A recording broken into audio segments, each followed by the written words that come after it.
اعوذ باللہ من الشیطان الرجیم بسم اللہ الرحمن الرحیم وجعلنا منہم آئمۃ یہدون بامرنا لما صبروا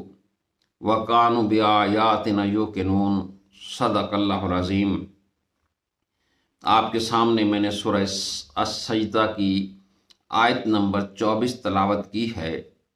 ترجمہ اس کا یہ ہے کہ اور ہم نے ان بنی اسرائیل میں ایسے پیشوا بنا دیے تھے جو ہمارے حکم سے رہنمائی کرتے تھے جب کہ انہوں نے صبر کیا اور ہماری آیات پر یقین کرتے رہے تھے۔ سامعین محترم، آج کل کے علماء حضرات کا ایک بہت بڑا مسئلہ یہ ہے کہ وہ توحید کے معنی اپنے پاس سے کرتے ہیں، وہ کسی عربی لغت کے اندر یا قرآن سے اس کا حوالہ بھی نہیں دیتے۔ توحید کے اندر زندگی کا ہر شعبہ آ جاتا ہے، سیاست سے لے کر عام پرائیویٹ زندگی تک اللہ کے احکامات کو زندگی کے ہر شعبے کے اندر لاگو کر دینے کا نام توحید ہے۔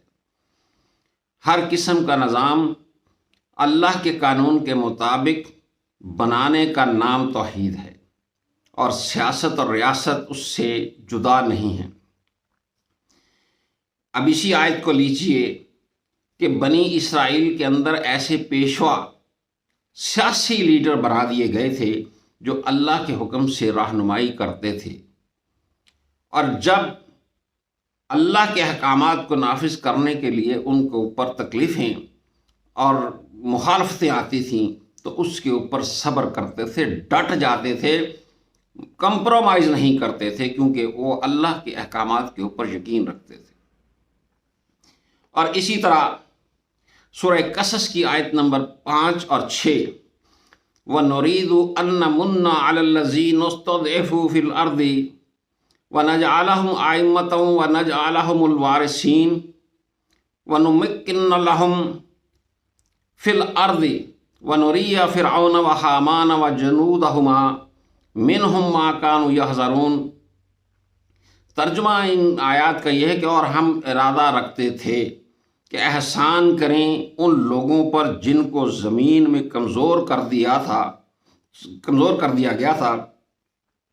اور انہیں پیشوا حکمران بنائیں اور ان کو وارث بنا دیں، اور زمین میں ان کو اقتدار بخشیں، اور فرعون اور حامان اور ان کے لشکروں کو وہی کچھ دکھلا دیں جس سے وہ ڈرتے تھے۔ سامعین محترم، ان آیات کے ترجمے کے بعد کسی بحث کی ضرورت نہیں رہتی کہ اللہ تعالیٰ نے بنی اسرائیل کو اور موسیٰ علیہ السلام کو فرعون اور حامان، یہ فرعون اقتدار کا سمبل ہے، اقتدار کا مالک تھا،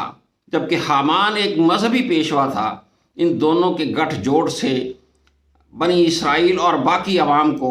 کمزور کر دیا گیا تھا، ان کے حقوق چھین لیے گئے تھے۔ لیکن اللہ تعالیٰ نے فیصلہ کیا کہ یہ جو کمزور بن گئے ہیں یہ مانتے تو ہیں توحید کو،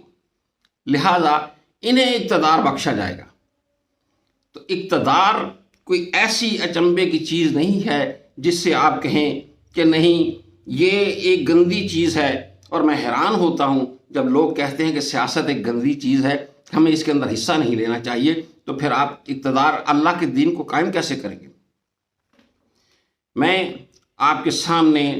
صحیح بخاری کتاب الانبیاء حدیث نمبر 3455 پڑھتا ہوں۔ حضرت ابو ہریرہ سے روایت ہے کہ رسول اللہ صلی اللہ علیہ وسلم نے فرمایا، بنی اسرائیل کے انبیاء ان کی سیاسی رہنمائی کیا کرتے تھے۔ جب بھی ان کا کوئی نبی فوت ہو جاتا تو دوسرے ان کی جگہ آ موجود ہوتے، لیکن یاد رکھو میرے بعد کوئی نبی نہیں آئے گا، ہاں میرے نائب ہوں گے اور بہت ہوں گے۔ صحابہ نے عرض کیا کہ ان کے متعلق آپ کا ہمیں کیا حکم ہے؟ آپ نے فرمایا کہ سب سے پہلے جس کی بیعت کر لو بس اسی کی وفاداری پر قائم رہو، اور ان کا جو حق ہے اس کی کوتاہی نہ کرو، کیونکہ اللہ تعالیٰ ان سے قیامت کے دن ان کی رعایا کے بارے میں سوال کرے گا۔ اس حدیث کے مطابق نبی کریم صلی اللہ علیہ وسلم جو امت کی سیاسی رہنمائی کرتے تھے، جنگیں لڑی تھی، دوسرے قبائل سے تعلقات قائم کیے تھے، ان سے معاہدے کیے تھے، نبی کریم صلی اللہ علیہ وآلہ وسلم کے بعد یہ سیاست کاری، یہ سیاسی رہنمائی، یہ اقتدار کی رہنمائی کا فریضہ خلفاء کے سپرد کر دیا گیا۔ آج بھی جو ہمارے حکمران ہیں، یہ ان کی ذمہ داری ہے کہ اللہ کے دین کو قائم کریں، اللہ کے نظام کو قائم کریں، اور عوام کی اپنی ذمہ داری ہے کہ عوام چونکہ ان حکمرانوں کو منتخب کرتے ہیں، لہٰذا ان حکمرانوں کو اللہ کے دین کا پابند ہونا چاہیے۔ اگر عوام اللہ کے دین سے بے پرواہ اور بد کردار لوگوں کو اقتدار سونپیں گے تو پھر جتنا عذاب عوام کو ہوگا، ان حکمرانوں کو تو ہوگا، لیکن جتنا عذاب اس عوام کو ہوگا جو ایسے حکمران چنتے ہیں، وہ اللہ ہی جانتا ہے۔ اس لیے یہ جو ہمارے پارٹیاں بنی ہوئی ہیں، یہ فرعون کا استعارہ ہیں، اور یہ جو ہمارے علماء ہیں جنہوں نے اقتدار کو، سیاست کو گند قرار دے دیا ہے، یہ حامان کا استعارہ ہیں۔ انہیں اس چیز سے پرہیز کرنا چاہیے، عوام کو توحید کا صحیح مطلب سمجھانا چاہیے۔ توحید سیاست کے بغیر کوئی چیز نہیں ہے، توحید اقتدار کے بغیر کوئی چیز نہیں ہے۔ اللہ تعالی ہمیں اس بات کو سمجھنے کی توفیق عطا فرمائے۔ قرآن مجید کے اندر اور بہت ساری آیات ہیں جس کے اندر بنی اسرائیل کو اقتدار سونپا گیا، انبیاء کے بارے میں لکھا گیا کہ ہم نے انہیں حکومتیں دی ہیں،